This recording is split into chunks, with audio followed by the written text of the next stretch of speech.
Well, hello, everyone, colleagues, friends, partners, depending where you find yourself in the world right now. It might be good morning to the Vancouver people. It might be good afternoon to the central team, Saskatchewan, and it might be good evening to the African and European attendees from all of us here at Axiom and VBKOM. Welcome to this three-part series all about data. This is our first webinar, and we're actually doing a bit of a build-up to the Saskatchewan Open House, where we're going to be having a panel discussion. And we thought it a good idea to try and build some momentum. So today we're going to talk about data and OBK, or body knowledge, and everything that comes in our way. So my name is Erwan. I'm the host, and let me quickly introduce the team. Let's start with the Axiom team. Zoe, do you want to take the lead for us? Yeah, sounds good. So, my name is Zoe Vestrom. I'm a senior geophysicist at Axiom. A bit about me, I am just finishing my PhD in combining different electromagnetic data sets together and building like holistic models. And then I've been working at Axiom for almost a year now, which has been really exciting. We work on lots of different types of geophysical data in lots of different settings. So yeah, that's me in a nutshell. Thank you, Zoe. You will be providing us with the views from a geophysics perspective. Ty, over to you. If you can introduce yourself. Hey everyone, Ty McGee, VP of Exploration at Axiom. A little bit about me, been working with Axiom for about 4 years. Prior to that, it's been primarily consultant throughout Canada, looking at a variety of types of deposits, mineral styles, with a strong focus on geochemistry. And then our moderator for today, Troy, if you'd like to introduce yourself as well. Sure. Hi, gang. My name's Troy Marfleet. I'm a senior geologist here at Axiom Exploration Group. I've been with the group since about 2021, and most of my background is in greenfields, uranium exploration, and drill programs. And Troy will be our moderator. But before I hand over to him, let's hear from our miners. Diane, would you be so kind as to introduce yourself? My name is Diane Beverly Poole. I am by degree a geologist and the underground geology, then resource geology, then moved into mine planning and, became the mining side of things. Been busy in the consulting world. Have done my master's in remote sensing, and now I need a PhD subject. Any ideas? Ooh, well, that sounds good. It's not every day you get a geologist that's moved over to the dark side, to the mining side of things. Garrett, will you pick it up and introduce yourself? Thanks, everyone. So, hi, everyone. My name is Gerard Klein. I'm a senior mining engineer with VBKOM. Started off my mining career in the underground gold mines in South Africa. Traded that for a consulting engineer, which I'm enjoying far more. And recently had a bit of a stint as a technical services assistant to the GM in a gold mining operation in Zimbabwe. That's me. Wow, yeah, that was an interesting stint. Gerard. All right, so now I'm going to hand over to Troy, but maybe just to all our attendees. Troy is going to be our moderator for today, poking and soliciting our panelists for some insights. And you are more than welcome to, if you want to ask a question or you pick up on something interesting, you're more than welcome to put it in the Q&A. I will be monitoring the Q&A as we go through the webinar. And we're going to try and leave some time towards the end to answer the questions. But if there's a juicy question which begs to be answered, I will just pop in and stop the conversation. Well, Troy, over to you. I will be taking myself out of this. Over to you, and thanks for moderating. Thanks, Edwan. Let's start off with pretty open-ended question, and we're going to start. Typically, I'll throw it to my Axiom crew, and then we'll have the VBKOM crew kind of chime in afterwards. So to start with, when we look through SADAR and we look through all these Canadian projects, it seems like there's no lack of projects, and it also seems like there's no lack of investors, considering like over 75% of mining companies are headquartered in Canada. So why do most of these not move forward? Is it funding shortfalls? Is it, an inability to leverage the capital? Ty, let's start with you. A couple different questions there. It's tricky. So, there's a lot of investment and there's economic considerations depending on what type of commodity you're looking at. But the big thing is that a lot of people are struggling to figure out when it comes to specifically data, what's in there. Everyone can mark up the good story and then tying in with, maybe some reoccurring mistakes is the data will speak for itself. And when we do mergers and acquisitions for clients, it's reviewing that data, seeing what it makes sense. The story is just the introduction, but at the end of the day, people really need to start diving into the data, making sure that makes economic sense. Great, thank you. Zoe, from your side of things, where do you see some of these problems arise? Yeah, I mean, I work almost exclusively with just geophysical data, so the business side of it I'm less familiar with. But as far as the geophysics goes, it seems more like there's a lot of, haste in like doing geophysical surveys and then like very tight budgets and things. And sometimes what ends up happening is like people don't complete surveys or they don't like plan them out properly before they go. And so then you end up wasting a lot of money where you could have had like a really good data set. Yeah. Great, thank you, Zoe. And then over to Gerard with VBCom. Where do you see a lot of problems on projects? Thanks, Troy. So yeah, I think elaborating on what Ty touched on, I think sometimes we may think that we're sitting with a modeling problem. And considering economics of various commodities and projects, at what stage does that project become an attractive investment for the investor? So I think a lot of the times, while we stay ourselves blind into data and the modeling problems, what we actually really are sitting with is a processing problem that starts to express itself through this modeling process throughout the entire value chain. Great, thank you. And Diane, where do you see a lot of projects not moving forward, and where do you see a lack of capital or leveraging capital?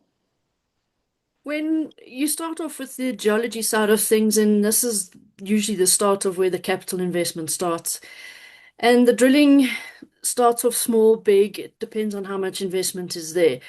But the geology and the drilling only really tells you about the physical ore body and possibly the grade of the ore body. What then often gets missed is the step after that, is actually the mining step. So I have to actually tip my hat off to mining, but you have to actually consider the other factors, like there's now dilution, there's losses, there's commodity prices, there's marketing, equipment, resources, legal problems. So it's all of those that then keep on going on the back that often get neglected when looking at a budget or constraints in terms of money. Great, thank you very much. And then when we look at these programs, and we've mentioned a little bit about things that we see recurring, on the exploration side, Ty, when it comes to data management, what are some recurring mistakes and themes that you see in terms of the geochemistry and data management on your side? The nice part about consulting is you get to see a variety of deposits, but a variety of mistakes at the same time. Um, One of the biggest glaring ones is poor sample ID or missing metadata. All of this is not just for exploration or, a lot of people are, gold is the best pathfinder for gold. Let's just only assay for gold. We always have to start thinking about if we're serious about these projects, what's the foresight? How does this go into mining and development? But other inconsistencies are litho codes. I worked on a project where one unit had 45 codes. And then after reviewing the data, realistically, it needed to be down to 2 to 3. there was no relevance, and it's that quality versus quantity, and just starting to look at it from a holistic point of view. GPS accuracy assumptions is a big one, no QAQC, and then just thinking data management is just clerical. A lot of geologists think, oh, well, that's someone else's job or a junior's job. At the end of the day, that is the backbone of your project. Great. Thank you, Ty. And Zoe, you already kind of touched on poorly designed surveys and how that can impact. Do you find that's the most recurring mistake that you see, or there's some other recurring mistakes with the geophysics data at early stages that you see? Yeah, I mean, I think people don't reanalyze, like they don't get as much out of like legacy data as they could. I think that that's another mistake because there's a ton of geophysics data out there, especially in the Athabasca Basin that maybe isn't leveraged as much because like when this data was acquired, they didn't even have inversions, and so being able to reanalyze with modern techniques would be a great start, and that also plays into some pre-planning. If you're going to go in and do another survey, well, why not analyze your old data and use that to plan your new survey? Do you find yourself seeing a lot of clients who are essentially redoing data that they already have, and then you kind of bring that to attention to them? Or are you more of the mind of, if it's new, it's going to be better, and we might as well collect some high quality data as opposed to just looking at older stuff if they want to spend the money and run the survey regardless? Yeah, I mean, we've been reanalyzing a lot of legacy data these days. And so sometimes when clients come, it's like, okay, well, what data do you have? And then we can build on that. Instead of just kind of going, okay, well, here's our whole block. And then, you can have some more targeted um, data acquisition. Great. Yeah, that's excellent. On the VBCOM side, Gerard, when you take over a block model from an exploration group, where do you start to see the first cracks in the data, and what are kind of some of your early yellow and red flags when looking at data? Well, so I think what I often observe in my space is that the first issues almost always surface right from the fundamentals. So I touched on it: inconsistent domaining, poor discipline when modeling, and undocumented assumptions, which then gets baked into this model. And by the time we get to a point where we're able to conduct a reconciliation, we now realize that this model is often grown like a bit of a family recipe where everyone has added bits and pieces without leaving any notes for us for our own understanding. And I think it's once again it's a systematic problem in terms of misaligned processes, disconnected environments between software packages, and perhaps also the absence of a master data owner, which means that this model evolves without any governance, and often that gets left behind. Excellent. Thank you very much. And Uh, Diane, where do you see some of these problems popping up? And do you think that a lot of times it's the geology's fault? Is it the data itself and what they're collecting? Where do you see these flaws happening? You can obviously start right at the beginning that if you've got poor data into your model, you're going to have a poor model. So if we limit or have poor precision and accuracy, we know we're going to have a data set that is an error. And then to throw in that, we then get different version controls. So model 1, 2, 3, 4, 5, we don't know what's been updated, when it's been updated. And then we missing data. A lot of the times, like for instance, density often just gets missed within a model. And that's a vital integral part for the miners. We need to know that to know the tons. So without that, we can't do anything. And then we have to send it back, or we have half data. So they've done the domains with half the grade, and then the other half it was legacy data. So they, as you say, they didn't assay for those specific elements. So now we're just missing that data. Do we fill in the gaps, or do we give it back to the geologists? Often we try and give it back to the geologists, but they might not even know it themselves. And then my personal favorite is coordinate systems. There's often a misalignment as to where do we sit in space. Our spatial alignment especially when you're surveying drill holes, where the model sits, where the infrastructure sits, everybody has something different. And then down the line, somebody changes the reference datum or the coordinate reference system. Then again, we now have to redo everything so that we now align in the same geospace. And that causes errors all the way down the line. I have a question for you from a geologist point of view that's been on a lot of drill programs. When should we start taking densities?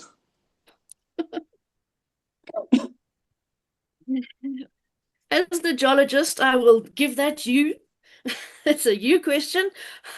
I would say there's minute you have something to, do a density with, that would be great for us. But I know it's not always possible. It depends, is the question. Well, is the answer. Yeah, that's fair. Now that we've kind of talked a lot about integrated data sets, Ty, what do you need from the client side right before you even start a program in terms of a data set to make sure that the integrity is there and we have single source of truth? How do you vet that with a client before you even start to dive into a project? No, that's perfect. And actually, the first Q&A is ties this really well. What are some well executed data integrity and data management perspectives? At the end of the day, it's defining data ownership. You'll see that when the client is invested at the end of the day. We're seeing different QA/QC, well organizational data sets. They understand that that's the issue. When we don't have like a data dictionary or a setup for your database, that could take hours, if not days, of work for either the exploration or the mining team to define the models and whatnot. Really, it's like, we can automate a lot of different things, and we have different softwares like MX Deposit and et cetera that do a fantastic job on a lot of these automation processes so that we're not making these minor clerical errors, and as well as building like QA/QC dashboards. Do you find that most of your clients understand that back end work, or do you find this is a new thing that you're having to also teach to your clients about the importance of having this good, clean data to start off with? It's really a mixed bag. And it's not, people's ignorance to it. Maybe some people just don't understand that or know. Some people are producing and they'll come to us about a 43101 and they don't have certs or whatnot. And they're just a mom and pop shop. And that's totally fine. There's nothing wrong with that. It's just everyone's prerogative. So what is the objective that you're trying to get out of, hiring a consultant? Is it to further refine? We need to make sure that we're under a compliance aspect as well. And Zoe, when we're looking at these data sets from clients and we're looking at different disciplines that are trying to either add to these data sets or make them more robust, how do you see kind of like the geophysics role and different geophysics consultants in, a lot of times it's 3 or 4 different consulting companies that are contributing to one data room. How do all these different disciplines assist in making sure that this is good, clean data that all works heavenly together?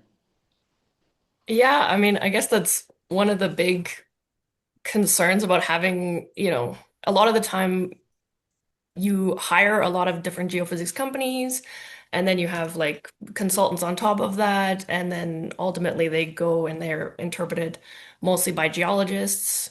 And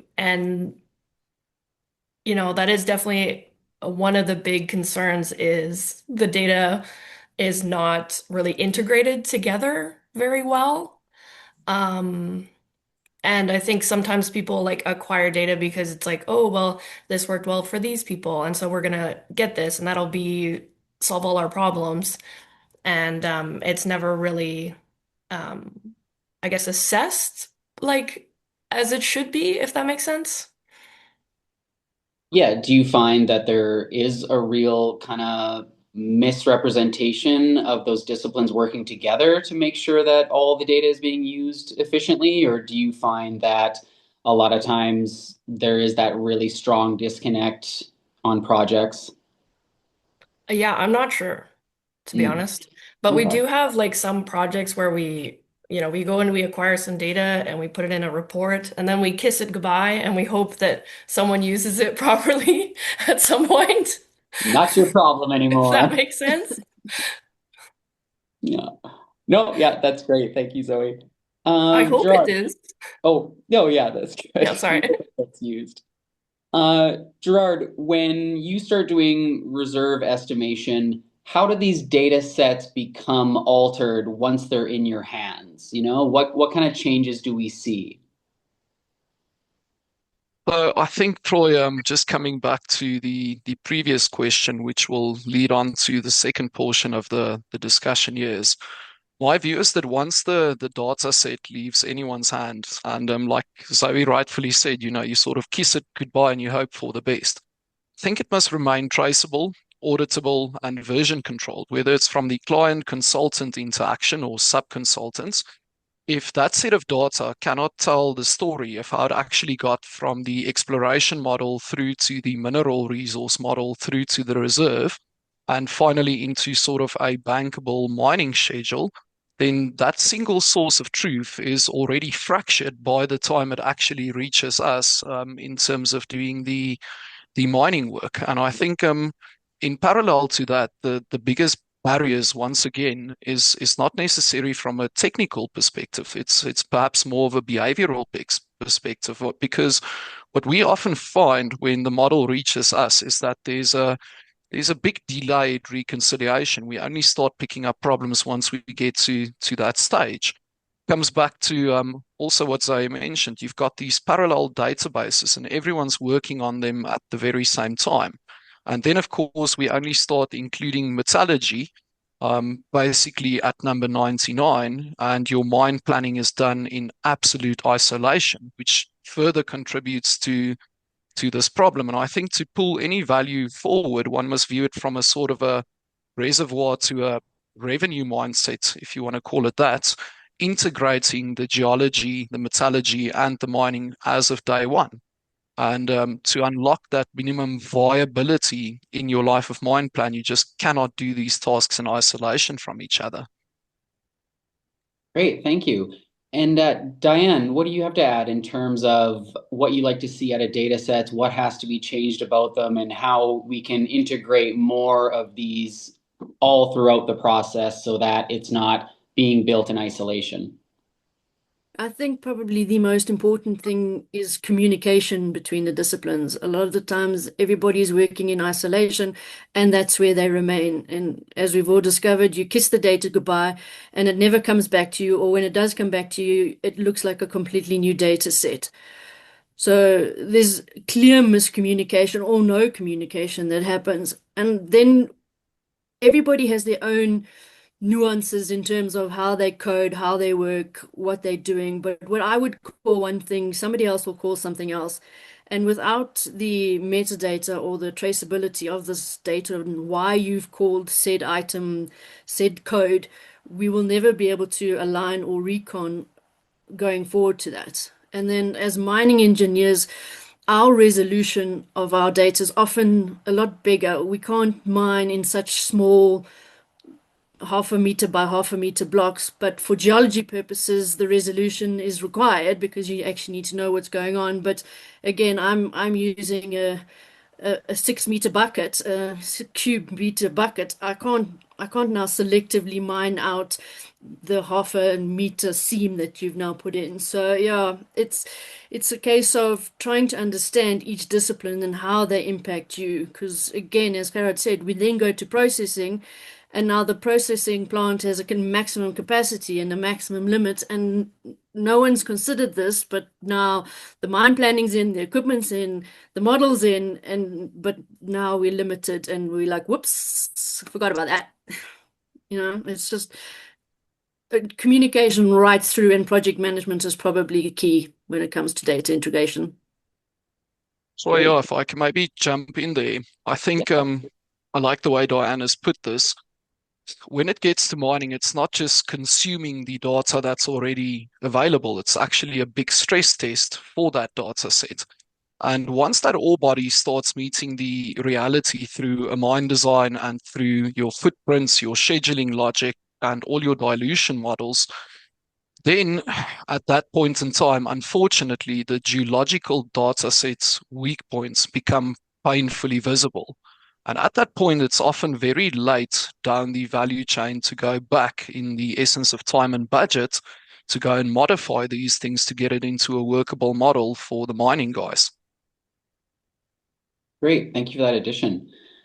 When we look at geology, metallurgy, and mining and kind of the model of all of it, Ty, what advice would you give your clients when it comes to exploration spending and allocating kind of funds and thinking about those future set steps and data sets that they're going to have to jump through if there's success on their project? Yeah, a lot of people in the junior exploration, they're really focused on primarily looking at let's get good intercepts, get good results, we get more funding, and rinse and repeat, rinse and repeat. And then they forget about what is the point of us drilling there in the first place. And I think the message we're already saying time and time again is looking at the holistic view. The goal for the exploration is to reduce the risk and increase the probability. You know, if I'm drilling, it's what is the uncertainty I'm trying to reduce? Does this change my interpretation, or is this just reconfirming? Are there ways that are non-drilling methods to answer some of these questions? A lot of companies and a lot of clients that we are seeing that change, and they're starting to say, okay, let's run some metallurgy. Even if it's a baseline basic, they're starting to get the understanding, is this economic? How much is this going to cost to process? The other thing is just kind of looking at retrospective, you know, what's cheaper? Doing a couple, you know, $10,000 on metallurgy or, you know, whatever the cost is, or 5 to 10 years later, you kind of drilled everything, you hit your intercepts, you went on an economic low. Now people are forced to re-drill. That's way more expensive. And I think a lot of people need to start looking at multi-utilization when they're in the exploration phase. Yeah, I think I see that a lot where we're always describing different steps and processes in terms of how much drilling it will save a client, whether it's in the near or the future, because a lot of times that's what the client understands in terms of what they want to spend and how they want to generate news flow is entirely through drilling. So that's kind of the scope that we look at it through a lot of times. Zoe, if you had to give advice to junior exploration companies and how they spend their money in your realm, in kind of the geophysics world, what advice would you give? Yeah, I would advise to, look at there's a lot of public geophysics data out there.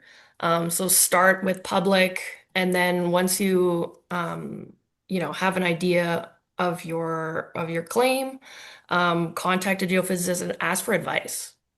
Because it's not going to be the same for every resource, right? And depending on what the public data looks like, you might want to, go in and features that you see, resolve those a bit better, or, maybe you don't see anything at all, but, at least then you have a starting point and you're like, okay, well, if you don't see anything in the government mag, you're not going to see anything in private mag, So, yeah, that would be my advice. Yeah, that foundation of government data often gives a really good leg up for a lot of different jurisdictions. Hmm. Let's throw it over to VBKOM and Gerard. What are some barriers that you see in achieving a minimum viable resource on your side of things? But Troy, I think as an opening statement to that question, alluding to what's just been discussed, for me, I think it ultimately boils down to that with all these exploration projects, and back to the very beginning of this conversation, is that grade sells the story in my world, but at the end of the day, the economic viability and mineability writes the ending. And if you cannot follow through on sort of that golden thread, then I think we're sitting with a much bigger problem here, with regards to taking something from an exploration target all the way to a reserve. And I think we can all agree that unfortunately, a reserve is not just a spreadsheet. I think something that came up throughout the conversation is mastering density, understanding the grade distribution and the variability. And these are sort of the boxes that I'm looking for as a mining engineer to take that through all the way to a mineable economic mineral reserve Together with that, also looking at early geometallurgical fingerprints. Zoe alluded to that. There's a wealth of databases available. You don't necessarily need to go and break the bank on budget, but it will give you so much more confidence. And then simple things that are often overlooked in terms of defining geotechnical domains, which links back to your design logic.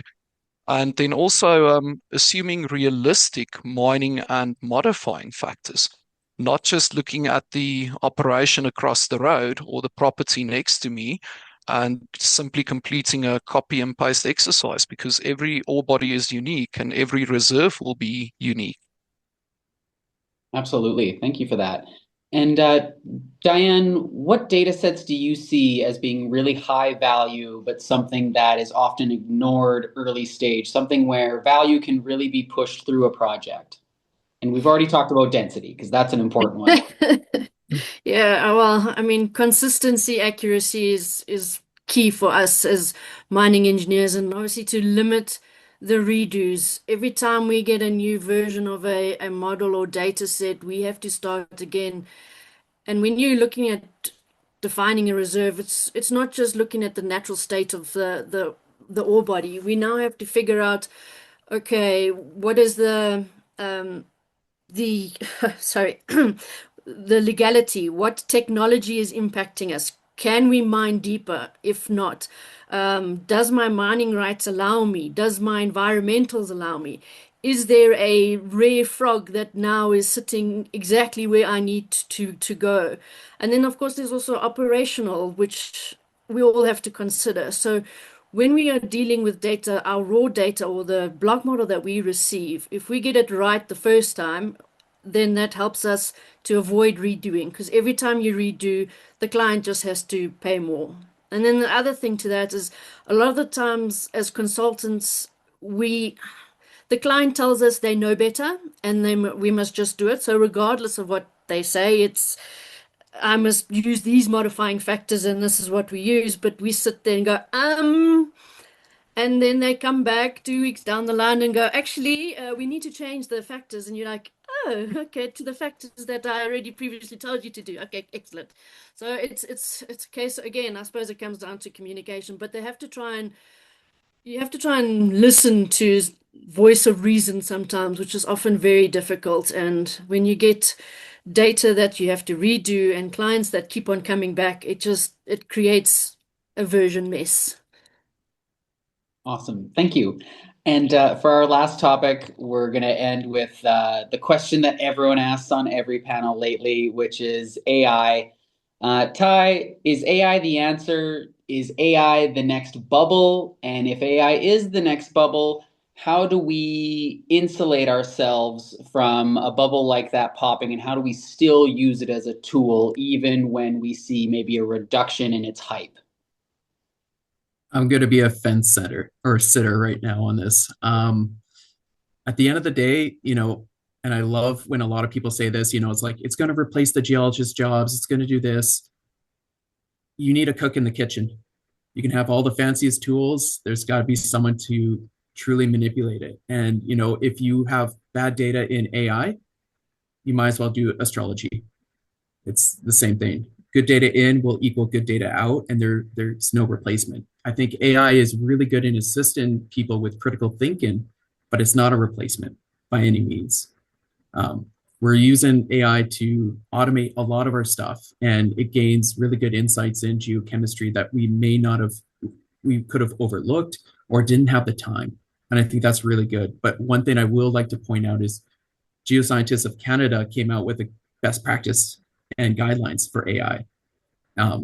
You can look on it online, it's publicly available. But one of the biggest components I love about it is saying, there's a lot of people that like to do snake oil and saying this is AI or just using it to hype things up. End of the day, you are responsible for that. You can't blame it on AI. You are a professional geoscientist. You have to be behind that, and you got to know what you're doing. Great. Thanks, Ty. Zoe, where are you seeing AI utilized correctly and incorrectly in your industry? Yeah, AI is pretty big at the moment in geophysics, but there are different kind of branches of AI. There are really good applications of it as far as like machine learning and integrating your different like geophysical models together. But again, like Ty said, you need a cook in the kitchen. You need someone to go in and be like, okay, do these models, should they be the same? Should they be different? But at the end of the day, like a lot of the stuff where it's coming in and being really useful is in places where we don't have time to look at all the data. Because like, as things are progressing, like geophysical data sets are getting absolutely massive. And then if you're trying to integrate huge data sets together and we can barely accommodate one, that is an area that AI could be really useful. But again, you need to really supervise it. Yeah, it's a tool like anything else.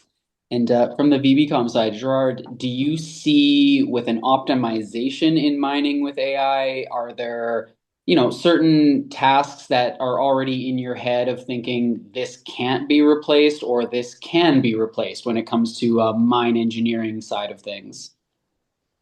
So, Troy, look, I think my view on this is that AI is definitely closing some gaps in the market quite quickly, by means of what is possible these days with AI technology.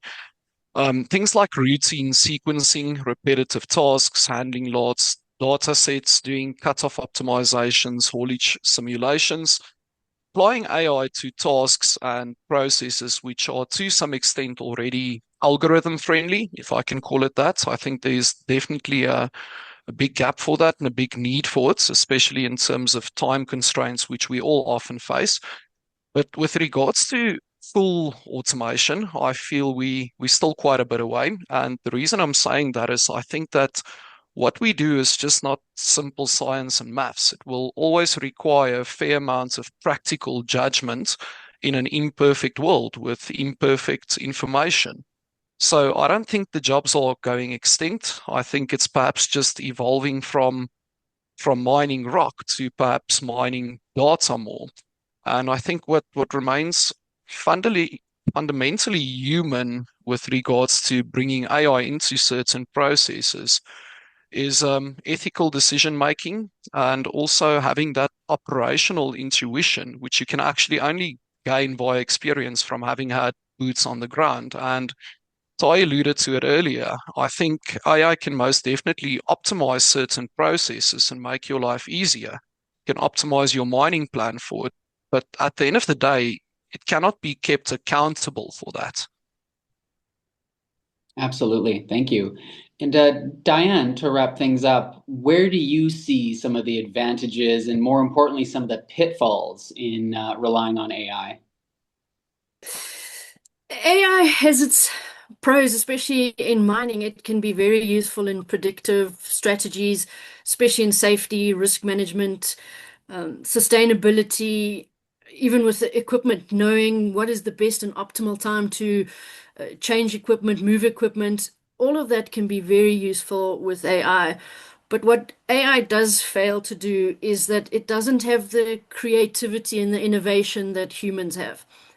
And especially in the geological world, a lot of the time it is a lot of, should we say, geopoetry, geo creativity that comes into play. And it's the same with mining. You have to, it's not a one fits all t-shirt that you can wear. You actually have to make use of your brain. But AI doesn't understand that. It doesn't understand your principles. It doesn't understand ethics. There's no empathy. It can't tell you whether, I mean, it can look at the data and go, yes, that's definitely a no-go. But there's other things and other thought processes that AI can do or that AI can't do that humans can do. So I do believe that AI is going to be very useful in doing the mundane and repetitive tasks super quickly and in real time, but nothing can replace the humans. So humans basically just need to manage what is being put into data because AI can't think for itself yet. Great. Thank you, Diane. Edwin, do you want to take over for some questions now that we've kind of gone through our main topics? Yeah, thank you, Troy. I think, firstly, I think you've touched on a few elements throughout this discussion, and we've heard a number of things. Today's discussion was all about data and what fractures data. And dare I say, what I heard was, a lot of communication, integration, taking hands with the client, and educating and helping the client to make good decisions.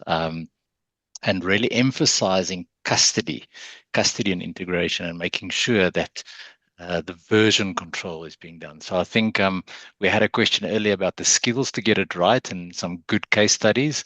We as consultants, we don't always flaunt some of our good projects. We only focus on the areas. But I do think most of the time, we are here to help our clients. We are here to serve our clients, and we are here to make projects move forward.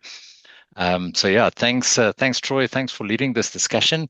And Diane, you've teed up this discussion pretty well because, ladies and gentlemen and friends, on December the 1st, we're going to be having a panel discussion in Saskatoon at the open house with this topic specifically in mind. And we're going to have individuals from Fleet Space Technologies here as well. They are specialist AI provider in the geoscience space, and I do believe they've got some interesting views to share. So, Diane, maybe the miner is dead. Who knows? Yeah. So we, Never. yeah. So I think this concludes this discussion. We've pretty much on time. We promised our attendees we'll take 45 minutes. So what we'll do to everyone participating, we will provide this recording, and we will put a transcription as well as a small write-up. We will make that available, and then we'll just pop you a link where you can access this and have a look at it again. And for those who will be in the Canadian space around the Saskatoon area around about December, we will see you there at the open house.